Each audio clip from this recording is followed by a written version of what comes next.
কখনো কি ভেবে দেখেছো মৃত্যু মানে আসলে কি? চোখ বন্ধ হওয়ার পর কি সত্যিই সব শেষ, নাকি তখনই শুরু হয় অন্য আরেকটা জগতের যাত্রা? একটা দিন, একটা মুহূর্ত আর একটা নিঃশ্বাস, তারপর তুমি চুপচাপ শুয়ে আছো, তোমার চারিপাশে কাঁদছে প্রিয়জনেরা, ডাক্তারে বলছে গন, কিন্তু তুমি কি সত্যিই চলে গেছো?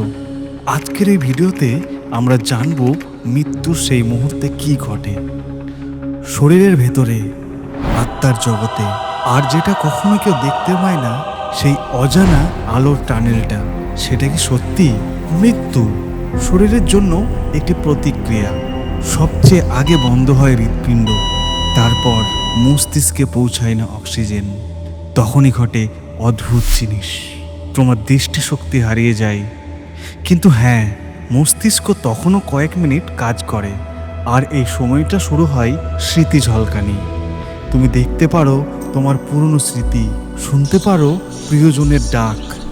বিজ্ঞান বলে এই সময়টাতে ঘটে নিয়ার ডেথ এক্সপিরিয়েন্স।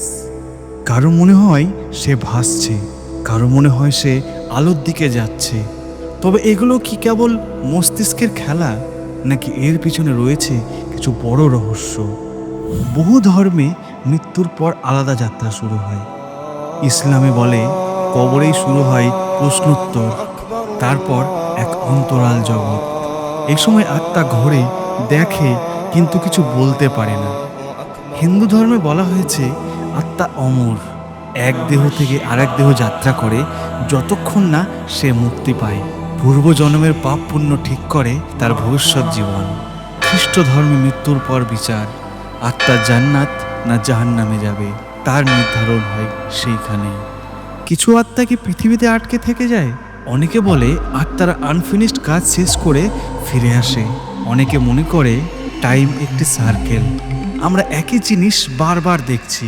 এমনও তো হতে পারে তুমি যেটা দেখছো সেটা কারো মৃত্যুর পরের স্মৃতি।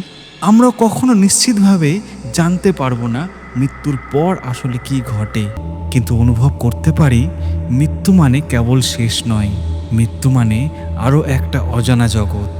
তোমার মনে কি ঘটে মৃত্যুর পর? কমেন্টে অবশ্যই জানিও। আর এমন রহস্যজনক ভিডিও পেতে এখনই সাবস্ক্রাইব করো ডার্ক জগৎ চ্যানেলটি, কারণ অন্ধকারে সত্য লুকিয়ে আছে আর আমরা তা খুঁজে আনব। সবাইকে অসংখ্য ধন্যবাদ জানিয়ে আজকের ভিডিওটি শেষ করছি।